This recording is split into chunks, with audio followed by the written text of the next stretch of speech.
Experiencing no service on your T-Mobile phone?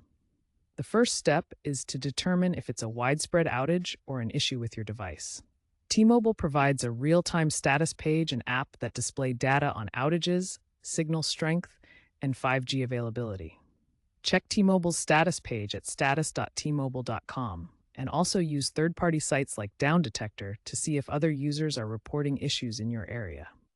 If there's a known outage, the problem isn't your device, and you'll need to wait for T-Mobile to resolve it. If no outage is reported, move to the next step. If it's not an outage, your SIM or APN settings are likely the cause. For a physical SIM card, power off your device, remove and reinsert the SIM, and power it back on.